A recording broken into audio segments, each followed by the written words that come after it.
I think it's a cliche, but it's important to study history so that we don't repeat the mistakes of the past. And it's also very fascinating to figure out what are the roots of the things that we do now? Where are the habits and the customs that we have with us? Where did they come from? And to get a sense of where they came from, who made them, what we are in some sense reenacting without knowing it, can really be a very interesting process. Remember the days of old. Consider the years of many generations. Ask thy father, and he will show thee, thy elders, and they will tell thee.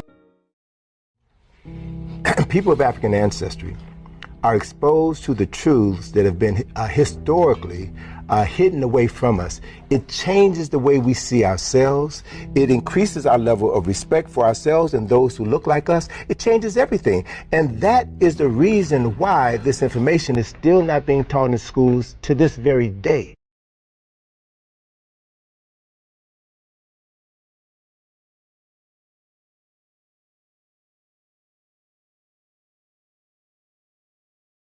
Because that is the reason why our children are being marginalized in classrooms to this very day. Because if you don't know who you are, if you don't understand the historical foundation upon which you stand, then you will believe the lies that you are less than, that you're the N-word, you're the B-word, and you won't attempt to become better. And so the work that we're doing, all of my books are in classrooms all around the United States and around the world. I've seen the effect that talking to our children specifically about their history has on them. Their eyes widen, and they see the potential within. Welcome to Thoughts, Camera, Action. So today we're going to be looking at the Willie Lynch letter. Now stop. I know some people say it was made up. Some people say it was fictitious. Some people say nobody by the name of Willie Lynch exists. I get that. But it's evident to see that the framework and the bullet points highlighted in the Willie Lynch letter seem to permeate the Negro society from our mental state.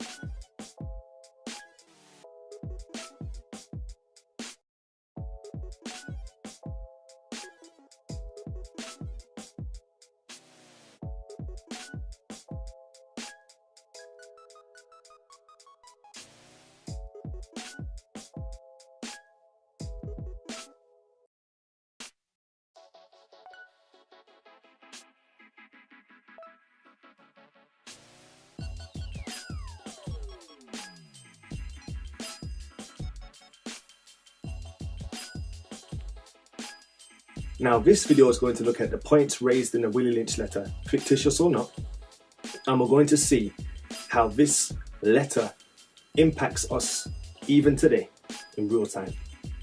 And the purpose of this letter, sowing division within a division, subgroup, light skin, dark skin, whatever. We're going to look at it in more detail, and I hope that you're blessed. And I hope now that we're aware of this system, we're able to think outside the box. I hope you find this documentary interesting, and as always, provoking thought.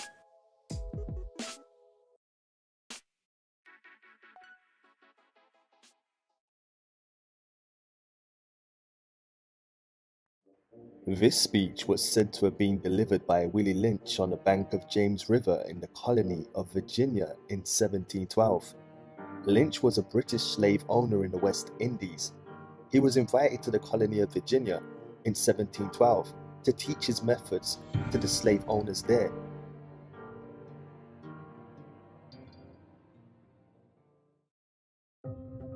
Gentlemen, I greet you here on the bank of the James River in the year of our Lord 1712.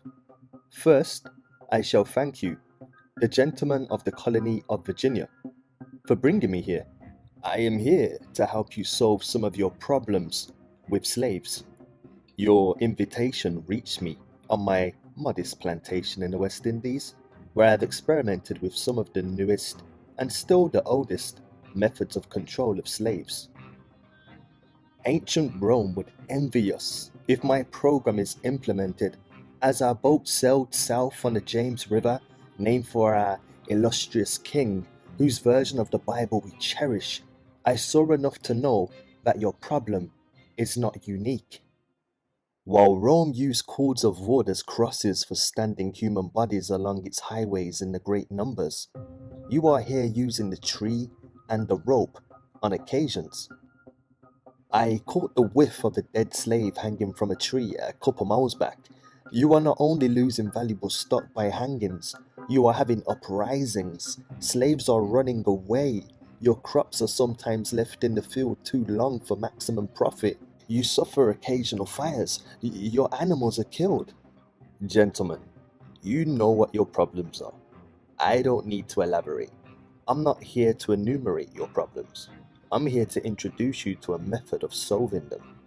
In my bag here, I have a foolproof method for controlling your black slaves. I guarantee every one of you that, if installed correctly, it will control the slaves for at least 300 years. My method is simple. Any member of your family or your overseer can use it. I have outlined a number of differences among the slaves, and I take these differences and make them bigger. I use fear, distrust, and envy for control purposes. Blacks torn from the Boston Globe. This is a very, very well-written article from a paper that's had its own challenges regarding minority hiring, etc.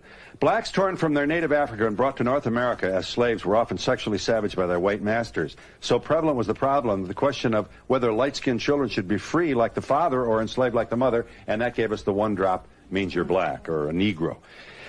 In turn, light-skinned slaves with white blood often fetched higher prices at auctions. Some states actually bred mixed-race slaves and sold them at quadroon balls in New Orleans and Charleston, South Carolina. Quadroons are 1/4 black. Octoroons are 1/8 black. Listen to this.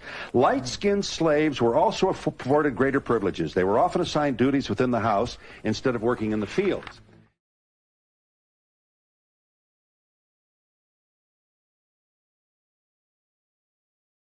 These methods have worked on my modest plantation in the West Indies, and it will work throughout the South.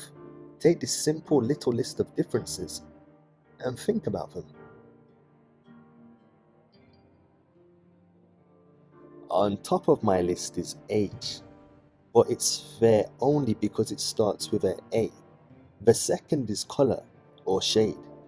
There is intelligence, size, sex, size of plantations, status on plantations, attitude of owners, whether the slave lives in the valley, on a hill, east, west, north, south, have fine hair, coarse hair, or is tall or short.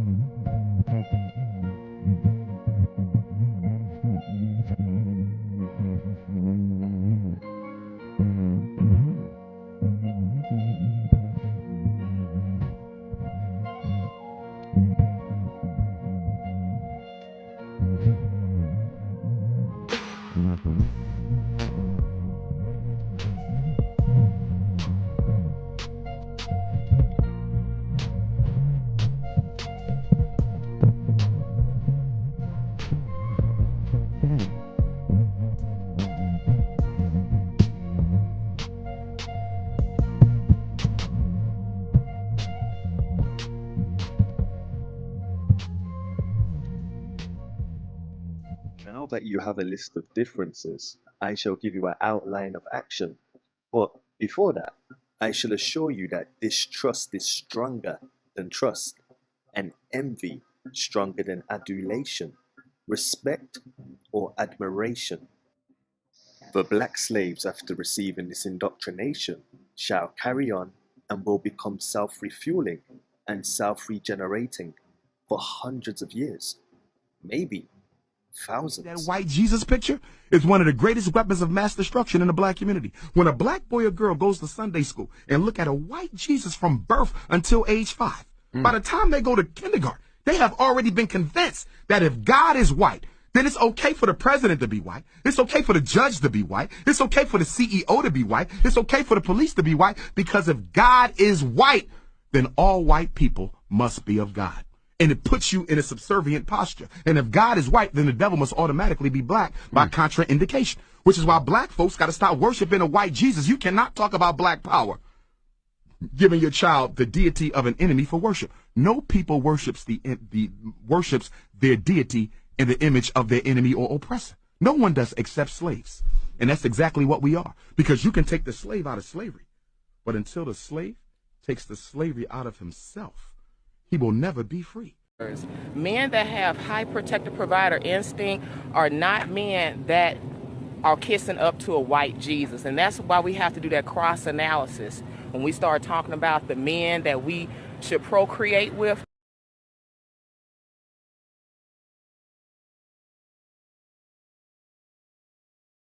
There's no problem with them lying to us about his true identity. His name isn't even Jesus. You're focusing on the wrong thing. Make him look like what they want him to be. What I mean is they create these so that wherever region of the country that this is taught, that it relates to the inhabitants. Oh man, that's deception. It's not deception. This is assimilation. Why would they go through so much trouble to hide his true identity then, and then have him as a European person with straight hair? And then look, these other pictures right here. Check this out.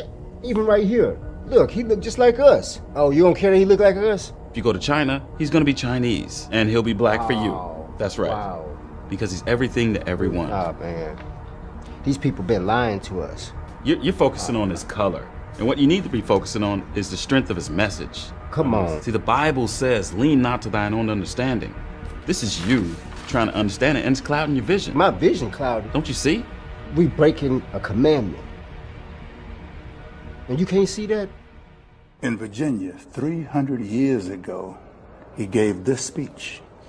He says, I have a foolproof method for controlling your slaves.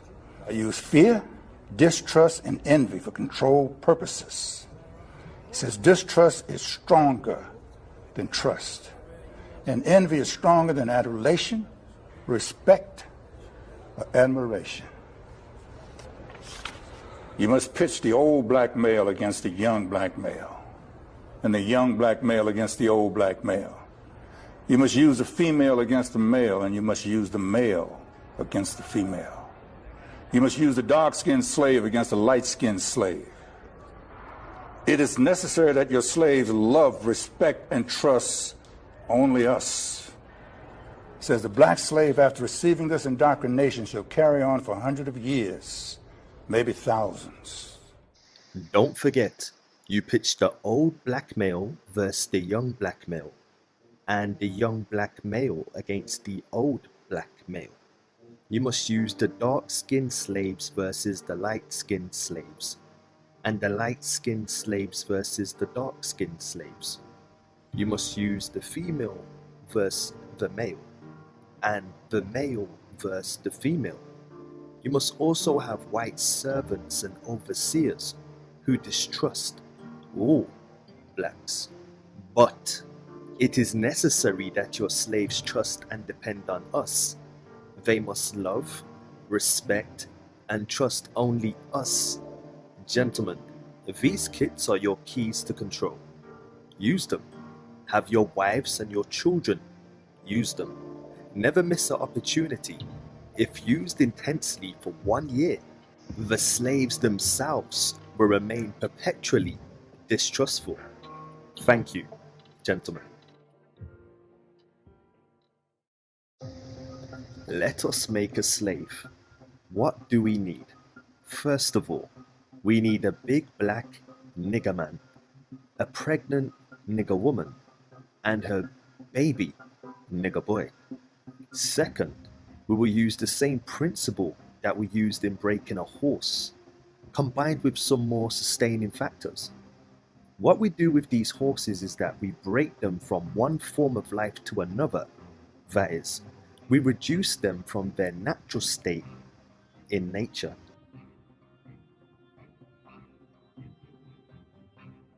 Keep the slave physically strong, but psychologically weak and dependent on the slave master.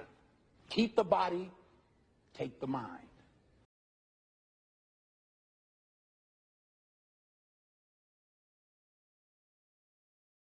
Whereas nature provides them with the natural capacity to take care of their offspring, we break that natural string of independence from them and thereby create a dependency status so that we may be able to get from them useful production for our business and pleasure.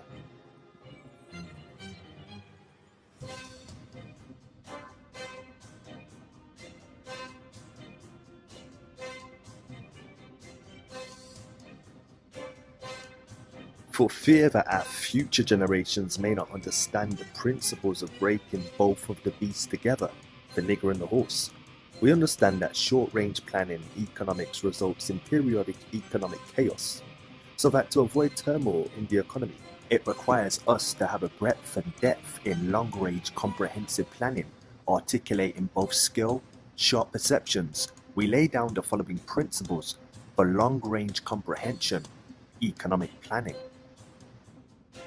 Both horse and niggers are no good to the economy in the wild or natural state. Both must be broken and tied together for orderly production.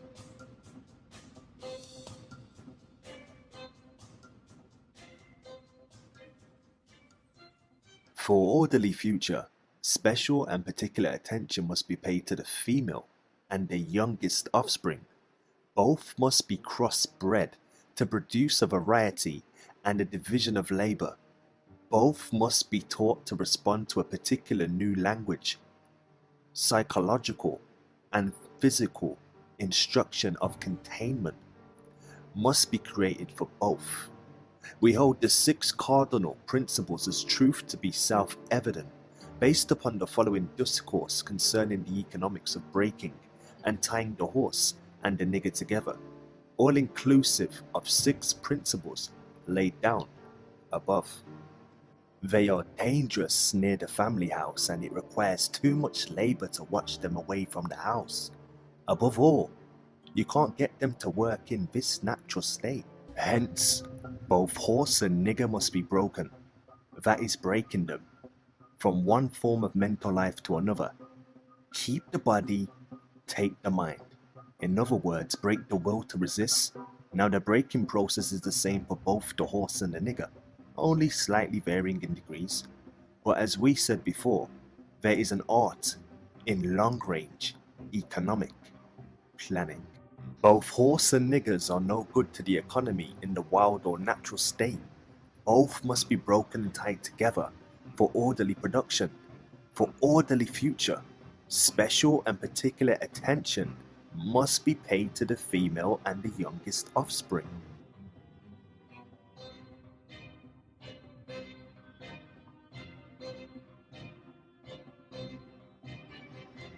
Both must be crossbred to produce a variety and division of labor. Both must be taught to respond to a particular new language. Psychological and physical instruction of containment must be created for both.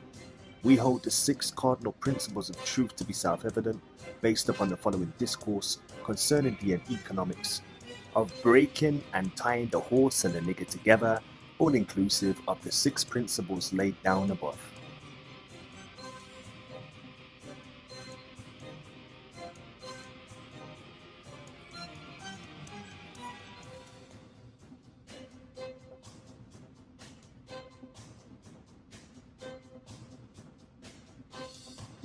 Pay little attention to the generation of original breaking, but concentrate on the future generation. Therefore, if you break the female mother, she will break the offspring in its early years of development, and when the offspring is old enough to work, she will deliver it up to you, for her normal female protective tendencies will have been lost in the original breaking process.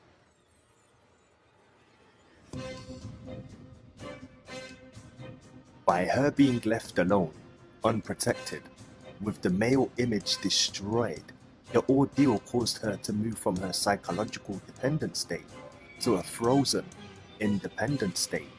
In this frozen psychological state of independence, she will raise her male and female offspring in reverse roles. For fear of the young male's life, she will psychologically train him to be mentally weak and dependent, but physically strong.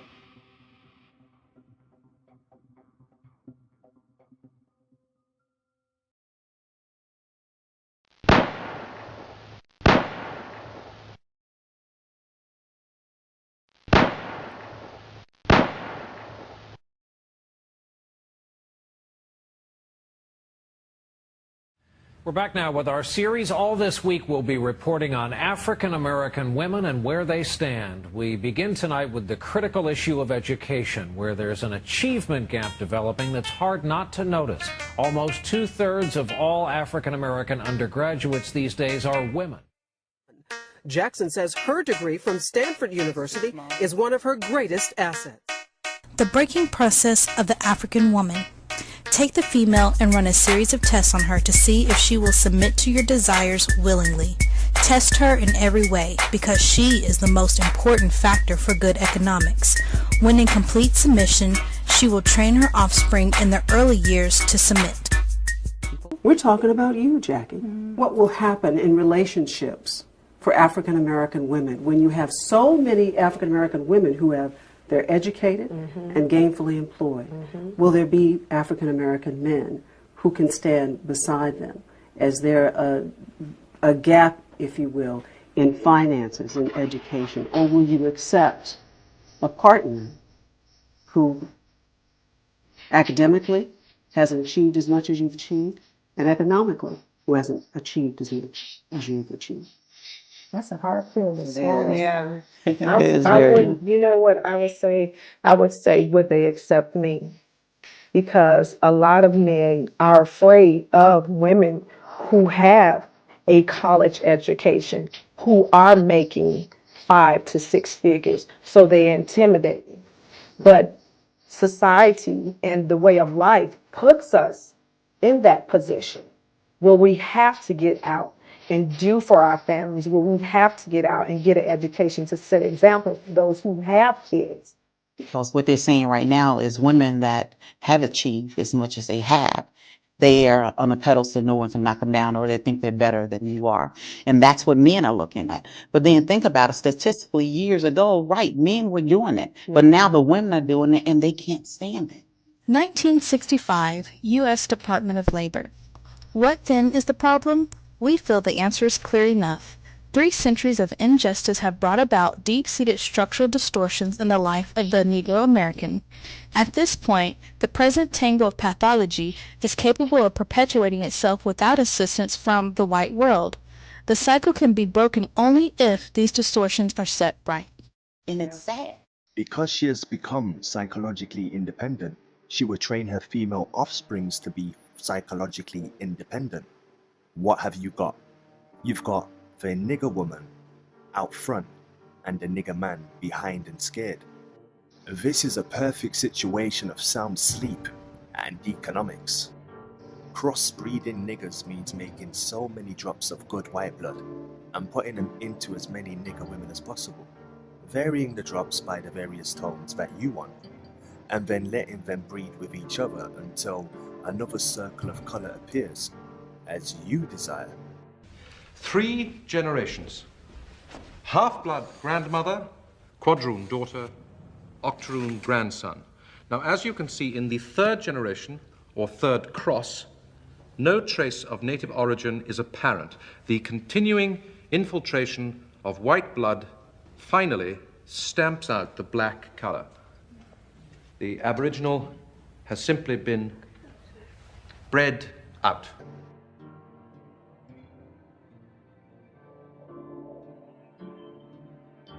What this means is this: put the niggers on a horse in a breeding pot, mix some asses and some good white blood, and what do you get? You get multiplicity of colors of ass, backward, unusual niggers.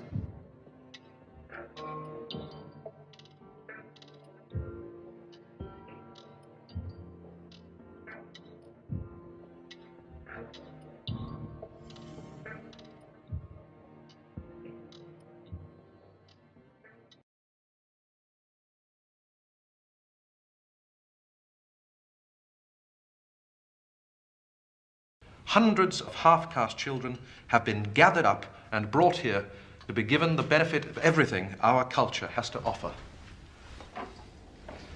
For if we are to fit and train such children for the future, they cannot be left as they are. And in spite of himself, the native must be helped.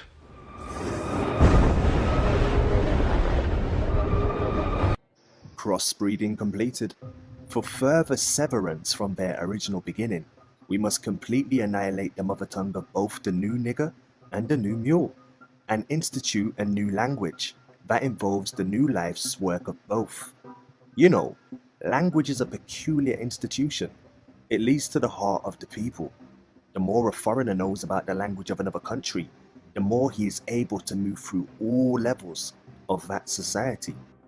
Therefore, if the foreigner is an enemy of the country, to the extent that he knows the body of the language, to that extent is the country vulnerable to the attack or invasion of a foreign culture.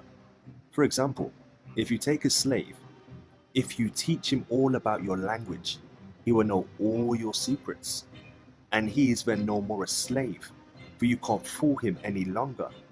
And being a fool is one of the basic ingredients of any incidents to the maintenance of the slavery system. For example, if you told the slave that he must perform in getting out our crops, and he knows the language well, he would know that our crops didn't mean our crops, and the slavery system would break down, but he would relate on the basis of what our crops really meant. All the values in society have bridges of language to connect them for orderly working in society, but for these language bridges, these many value systems would sharply clash and cause internal strife or civil war, the degree of the conflict being determined by the magnitude of the issues or relative opposing strength in whatever form. For example, if you put a slave in a hog pen and train him to live there and incorporate in him to value it as a way of life completely, the biggest problem you would have out of him is that he would worry about provisions to keep the hog pen clean, or the same hog pen, and make a slip and incorporate something in his language whereby he comes to value a house more than he does his hog pen. You got a problem. He will soon be in your house. So, you need to be careful in setting up the new language, for the slaves would soon be in your house, talking to you as man to man, and that is death to our economic system. In addition, the definitions of words or terms are only a minute part of the process. House Negro and said, let's run away, let's escape, let's separate. That house Negro would look at you and say, man, you crazy. What you mean separate? Where is there a better house than this? Where can I wear better clothes than this? Where can I eat better food than this? That was that house Negro. In those days, he was called a house nigger. And that's what we call him today, because we still got some house niggers running around here.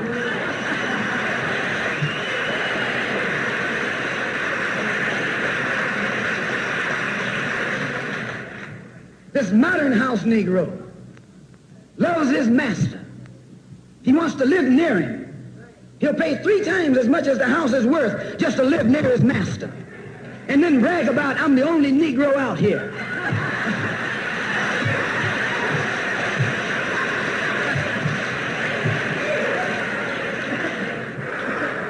I'm the only one on my job.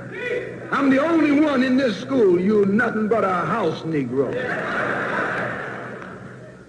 And if someone come to you right now and say, let's separate, you say the same thing that the house Negro said on the plantation. What you mean separate? From America? This good white man? Where you gonna get a better job than you get here? I mean, this is what you say. I ain't left nothing in Africa. That's what you say. Why, you left your mind in Africa. People who don't do that, who don't make their God look like them, are black people. I'm not aware of any other group of people who go so far outside or in opposition to who they are and what they look like. But we swallowed this image wholesale. Is that brainwashing or conditioning? I think it's all of it. I think that it is. I think certainly we've been brainwashed into thinking that we cannot be capable of divinity, that we can't be capable of redemption or of being a conduit thereof. But I think that we have been conditioned to believe ourselves to be lesser because we cannot identify that image. That image is very important. This man with these flowing robes, looking very Roman, with this long flowing blonde hair and blue eyes, looked absolutely nobody. If you go there today, nobody looks like that. And that was at a time that was pre-Arab. So I mean, even more, he probably would have looked North African or Ethiopian. He said, "You don't know what the scriptures say? What does it say?" Of Al-Yahu, how he maketh intercession to Elohim against Yasharon. You know what intercession? Huh? That's what these folks have, intercessual prayer. You don't realize you sit in these church, they make intercession for you now. Yeah. I come out of these Christian church make intercessional prayer, and their intercession is against. Yeah. So they got you praying to something that don't exist, something we don't know. We don't know anything about a God. We know about Elohim. That's right. That's a mighty one. That's right. That's what the book creates. That's what the book talks about. But they came along and gave us their God, their Jesus, their son God. They're made up Michelangelo painting of a picture of him and his family. Right. And we worship these men, these statues, these idols, and they turned us away. Listen. And I'm not dumb. Race has nothing to do with color. I ain't stupid. Because there's a bunch of you black Anglo-Saxons. That skin is black, but that brain is white. You're black and in a major corporation, do I understand that your strategy was not to talk to other black people? Absolutely. You talk to other black people. There was no way. There was, at the time when I had lost my identity and I had lost perspective of who I was, okay, when I bought into what you wanted me to buy into. You say me. Let me take, well, all right, go ahead. Don't be distracted. Okay. Make your point. Lots of folks want in here. Make your point, please. I respect it. At the time when I did that, I believe that if I were to communicate with my brothers and sisters, I would not be able to make it further. Be like at the water cooler or the Xerox machine or in the lunchroom? Because you, whomever you are, I mean... I'm looking at you as one of a number of... I'm saying, yeah, absolutely. White America would look and say, you know what? Okay, he's not going, you know, I saw Jay over there by the water cooler with the homies, you know what I'm saying? And I'm telling when you start talking to the white folks, the brothers are going to accuse you of sucking up. Absolutely. So you can't win. No, you can win. You can win because the question is, who do you owe your allegiance? And I owe my allegiance to my family. Okay, these are my family here. Y'all, we can't keep deflecting from our in-house issues. Of course, racism and white supremacy is an issue that has to be addressed, right? But we as a people...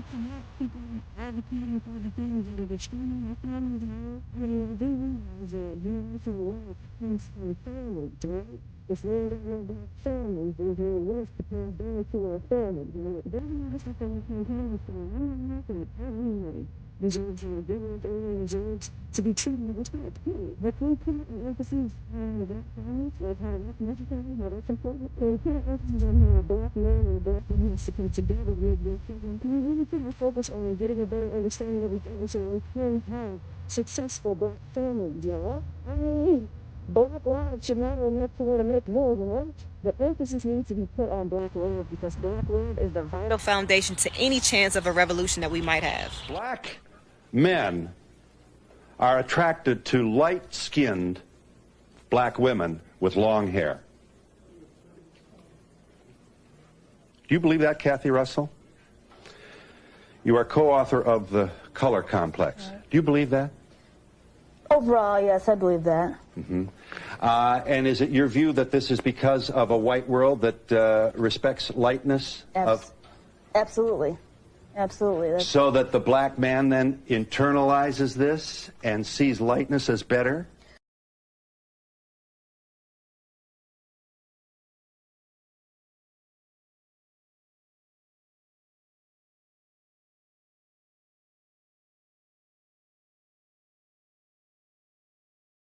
Sexier? Right.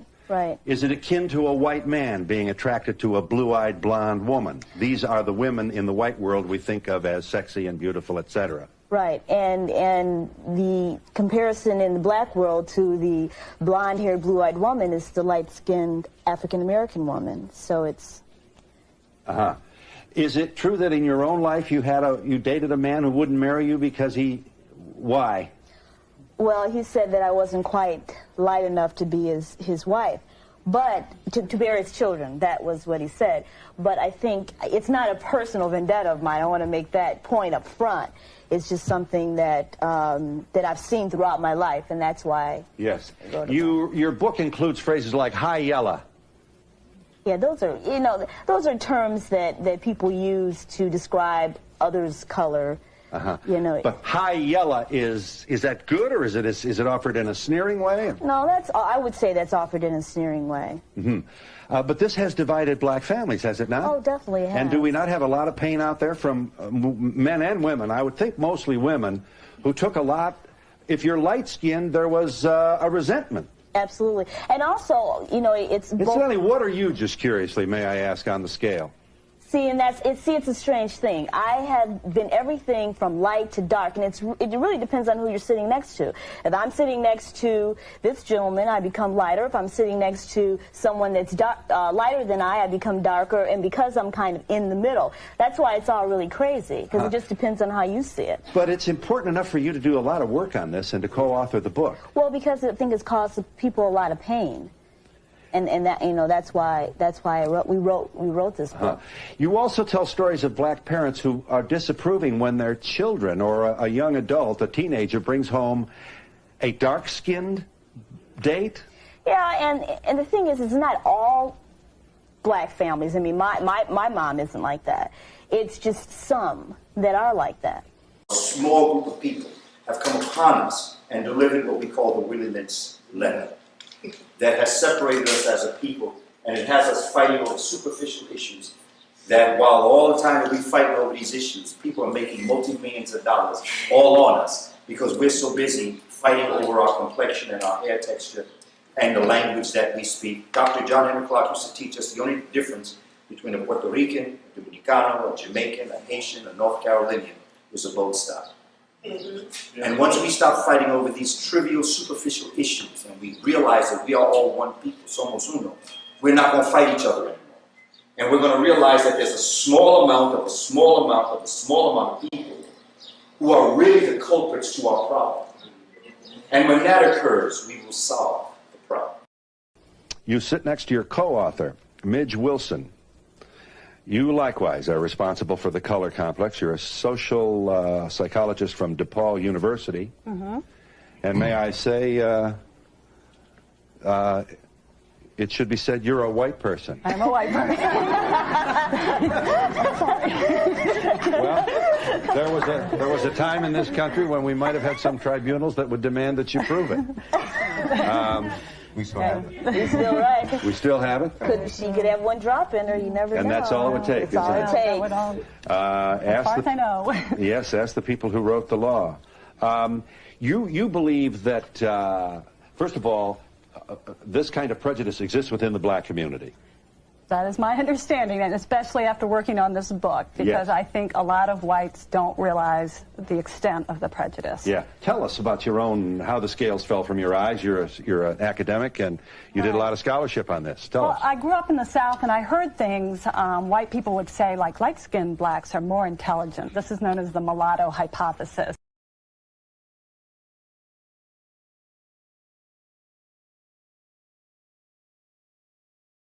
I got to tell you, the way white women somehow hijack the woke movement, generals around the world should be analyzing this.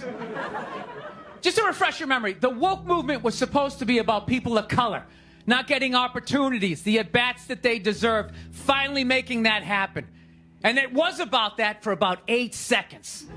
And then somehow, white women swung their Gucci-booted feet over the fence of oppression and stuck themselves at the front of the line. I don't know how they did it. I've never heard so much complaining in my life from white women. My life is so hard with my SUV and my heated seats. You have no idea what it's like to be me. Trash and white guys, the nerve. Where's the camera? The nerve of you white women.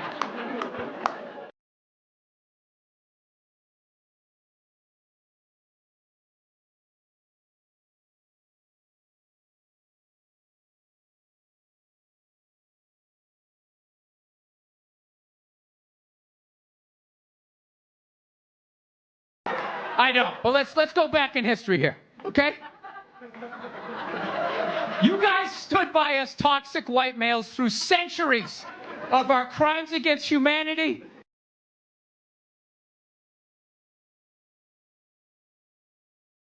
You rolled around in the blood money.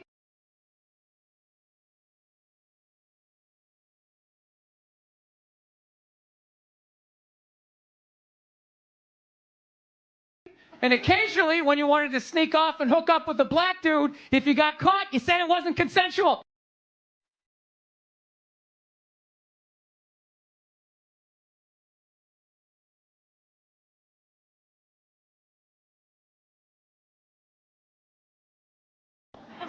Yeah, that's what you did. That's what you did. So why don't you shut up, sit down next to me, and take your talking to.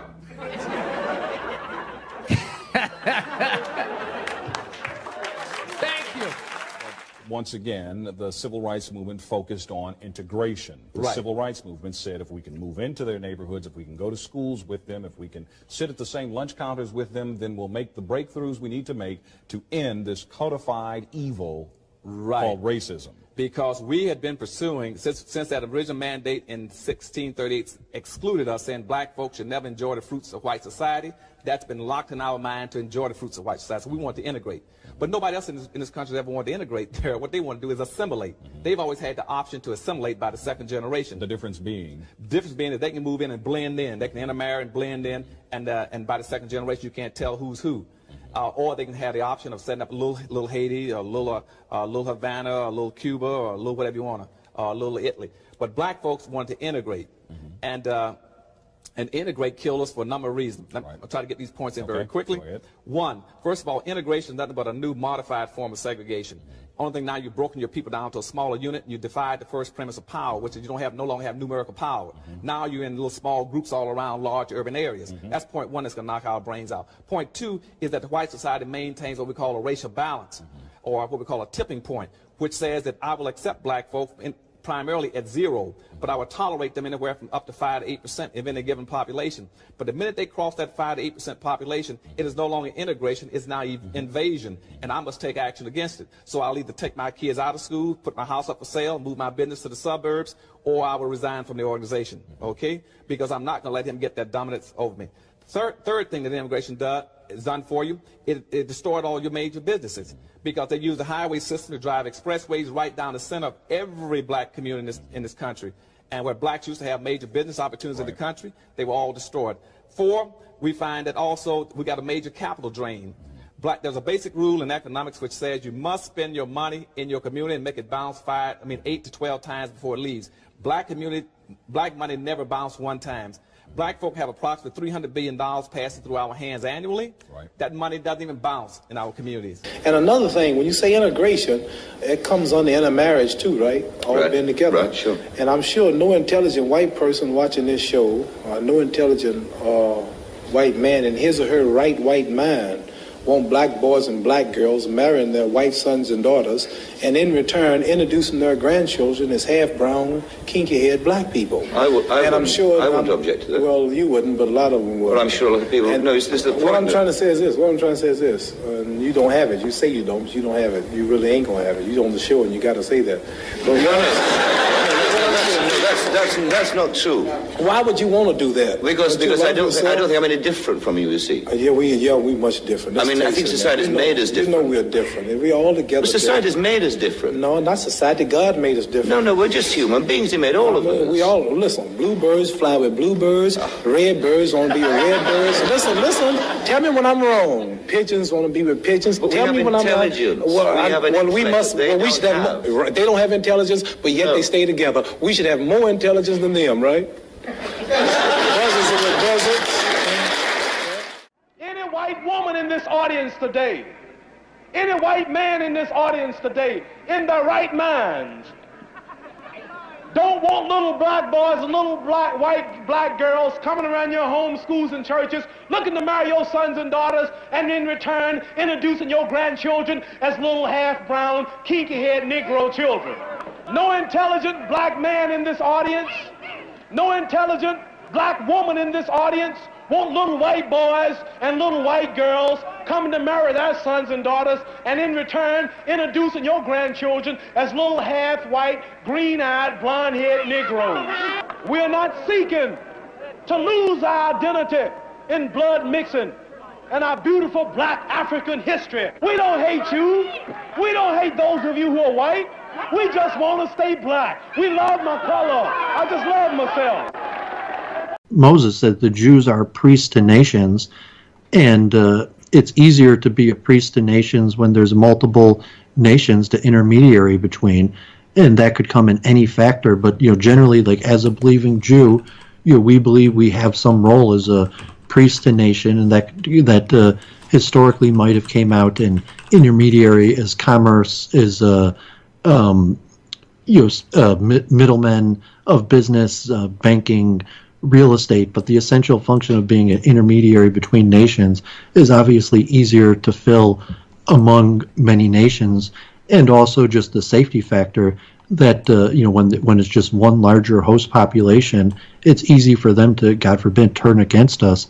But if there's a whole bunch of different populations together, they have to find unity amongst each other to be able to turn against us. So I mean, to me, that just seemed pretty straight logic. Vince, I was surprised that Vince was surprised.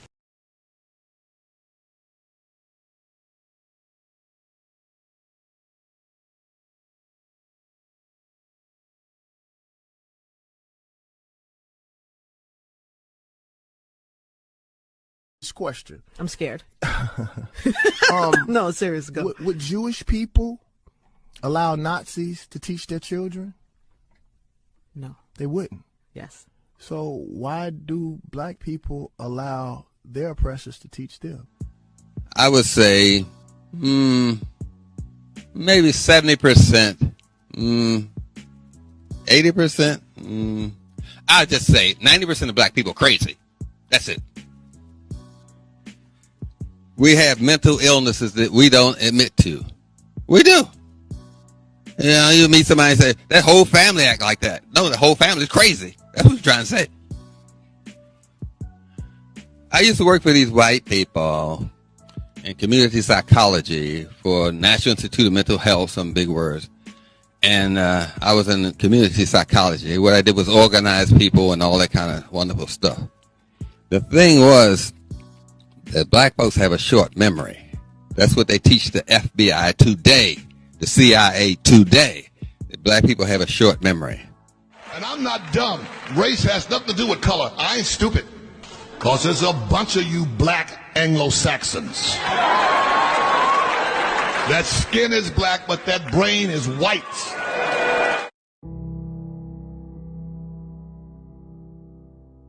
And I'm not dumb. Race has nothing to do with color. I ain't stupid. Because there's a bunch of you black Anglo-Saxons.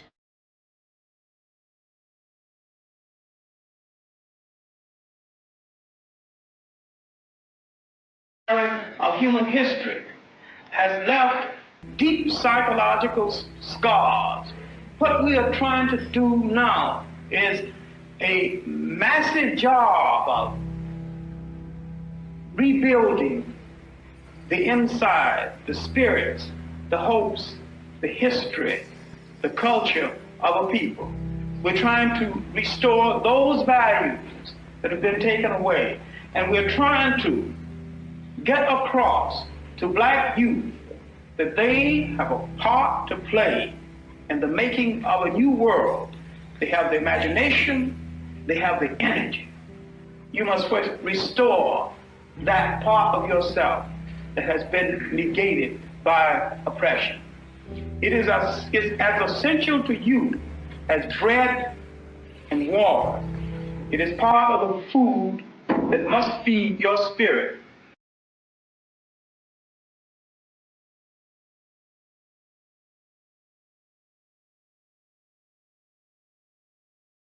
That's the Willie Lynch syndrome. It's to brainwash us. Then they'll do it themselves. They must only love and trust us, not each other. Notice the difference in their skin color, their ages,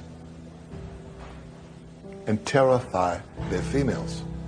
Our black women do things that came from slavery. They don't even know why they do it. Our black women slept with the white man. When you sleep with someone, they're very vulnerable. And the black woman found out how much he hates us. That's why she has a fear for the young black male. Women in a family will damn near make a black man a pimp.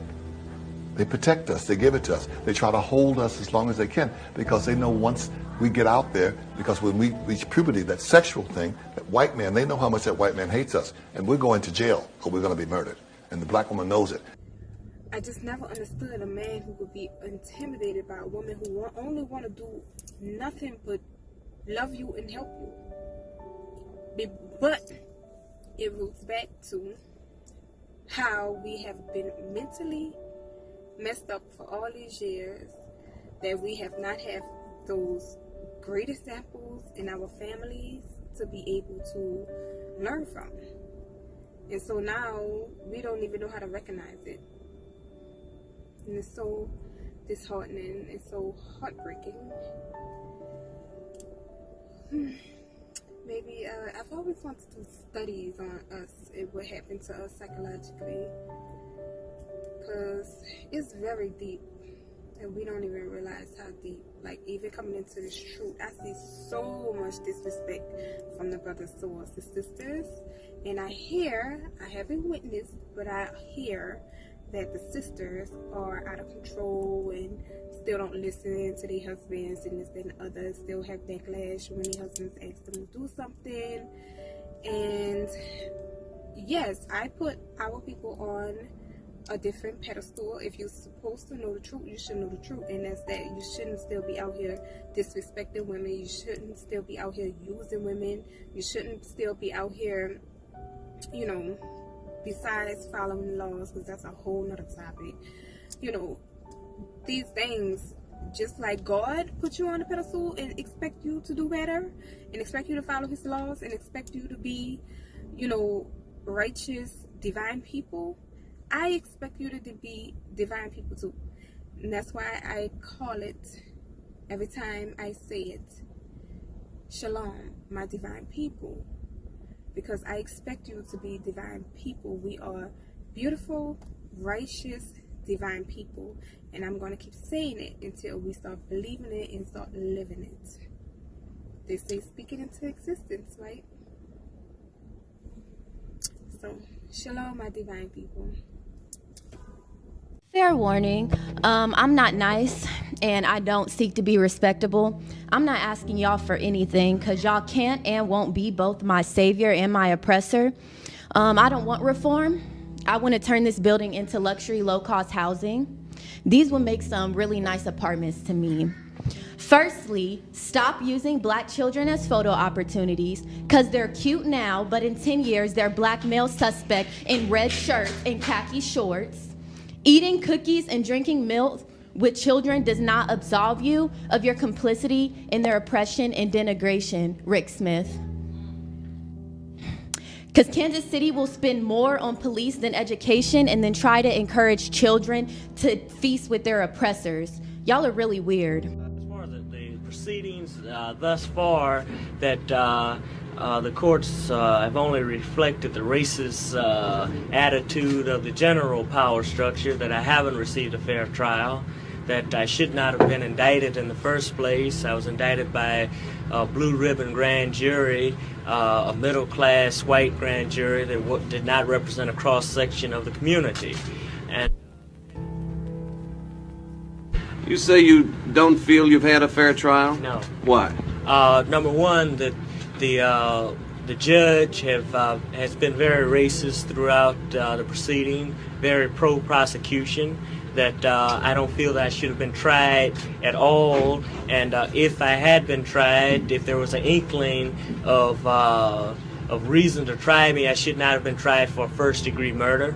That if the judge had not been a racist, that he would have amended the charges to a manslaughter, perhaps. The very fact that he didn't dismiss the whole charge reflects his racism. It's asinine to be called radical or a homegrown terrorist for not wanting government employees to kill citizens in any instance. So I'm not here begging anything of soulless white folks and self-preserving black folks. You get one life, and you all in this room have chosen profits over people, and that's pathetic. So I'm going to spend the next 2 minutes reading y'all for a filth, something I'm sure nobody has ever done. Nathan, the gentleman in the vomit-colored men's warehouse suit, in desperate need of Bosley and a haircut, a former FBI agent who exudes white privilege and is the epitome of mediocrity, and who loves Trump so much that he hired his former attorney general at his firm. And it's so sweet because he spent most of this meeting looking away with his head in his hands. Or Mark, Pastor Mark of Victorious Life Church on 34th and Paseo, where the mission is to provide a place and opportunity to worship Jesus Christ and preach a message of hope and faith through God's holy word in the building. Meanwhile, he's subjecting black people to terrorism and un-Christ-like behavior at the hands of KCPD outside the building. And Kathy, Miss I'll get here before the other commission members, so I look as if I have empathy, and I'm excited to hear what they have to say. Meanwhile, I didn't have anything else to do at 8 o'clock in the morning but be rich and white and retired, so I'm here early. Or Don, owner of Wagner Investments, Blue Notes LLC, and part owner of the Royals, another rich and white and disconnected and out of touch person with nothing but pure apathy seeping through the bulging veins of your paper-colored skin. You age like trash when you're racist and subject others to violence. And David, you don't get a vote, but it'd be a shame if your really progressive students at UMKC Block School of Management knew you were a cop lover in 2020. I don't think they would be a huge fan of that in 2020. In 1960 maybe, but this is 2020. And Q, had I not spent the entirety of the last 6 months dragging you, I would have more to say, but I don't. And Rick, I won't even begin with you, because I don't care enough about you. Ma'am, your time is to up. start, but you will have to spend overtime in a chapel at the end of your life. You have blood on your hands, and while these idiots hold you on a pedestal, God does not honor injustice and murder. Anyways, I'll leave you soulless, profit-driven, avaricious, greedy, God-forsaken humans, including anyone who works in this building, with one Bible verse from the Bible, detailing the life of Jesus Christ, who was another unarmed black man murdered by authorities in the book you hellbound people claim to love so much. What does it profit a man to gain the whole world and forfeit his soul? You're really funny. Kiki.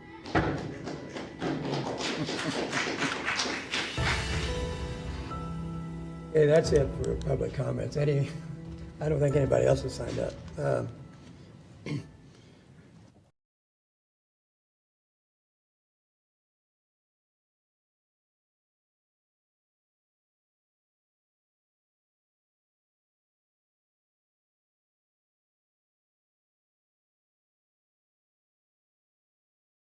My name is Eula Mazik, and I'm addressing my question to Mr. Clark.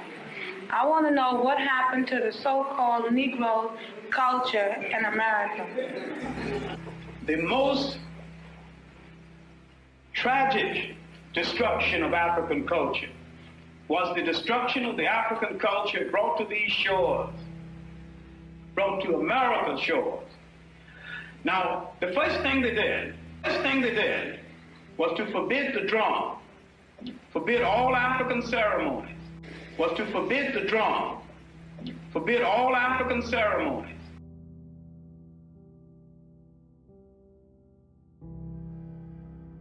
Forbid African ornaments, literally to destroy a people in such a manner that they had to be remade in an American image, that they had to be remade in an American image.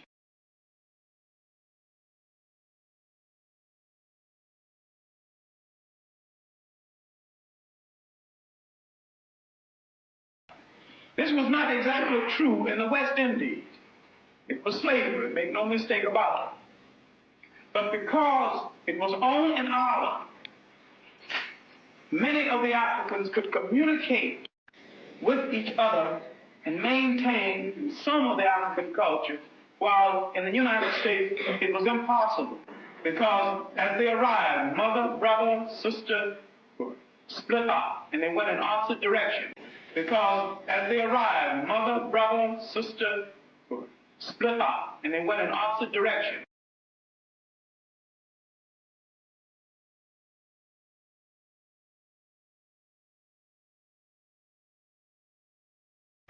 Then they were resold. They might have been resold within a matter of days after they were sold the last time. So it was difficult for relatives to keep track of each other.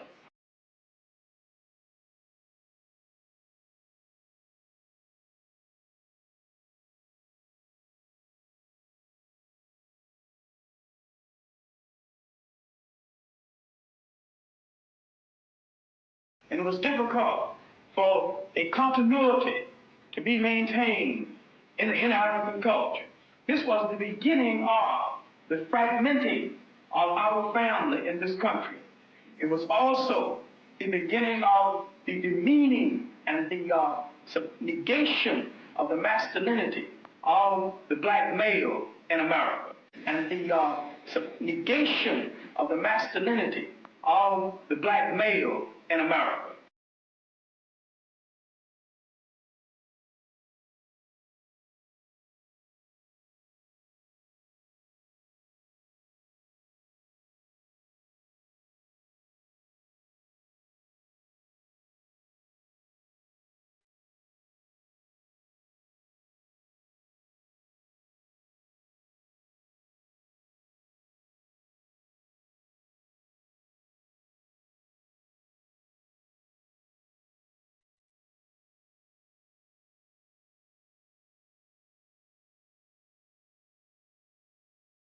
I've met brothers and sisters who say that their mother tongue, quote unquote, is French, Spanish, Dutch, Portuguese, as well as English, which we speak. And because of this, we have a problem of identification. We do not know whom we are. We have a problem of identification. We do not know whom we are.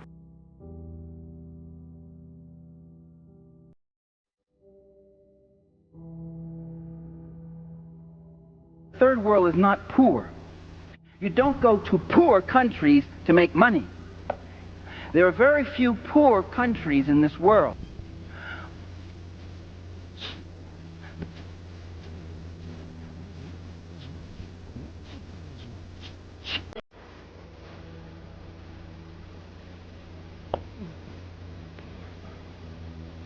There's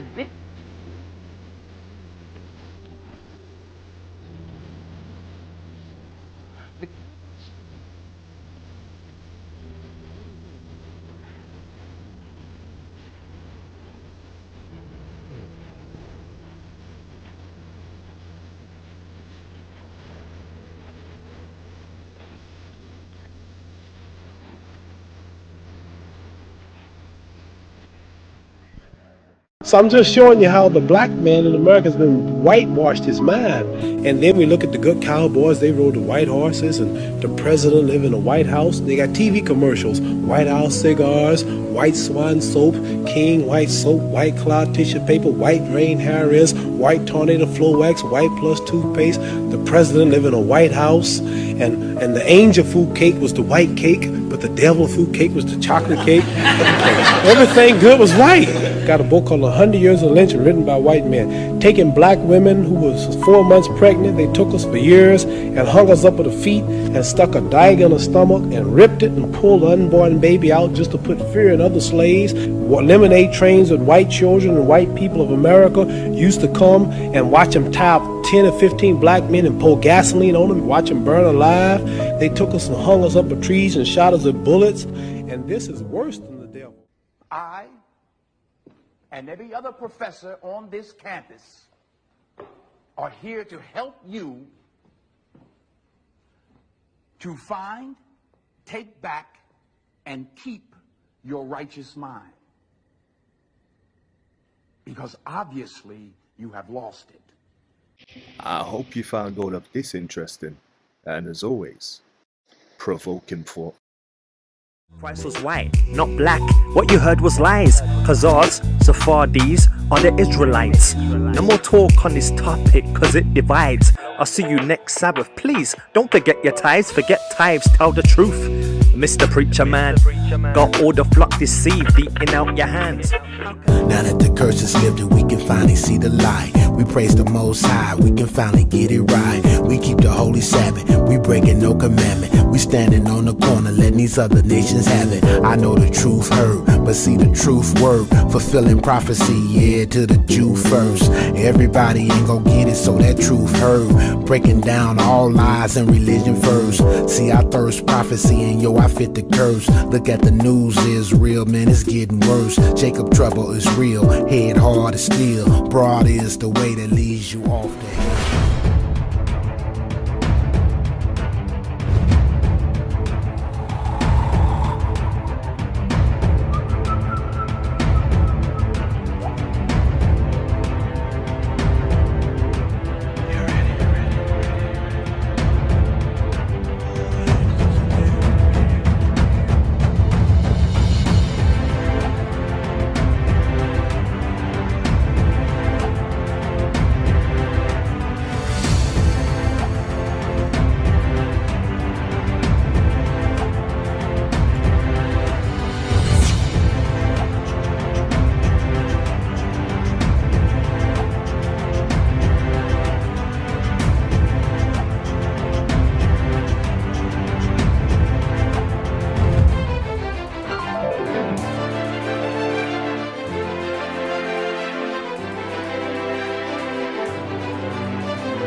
Thank you for watching Thoughts Camera Action. Before you go anywhere, don't forget to click subscribe.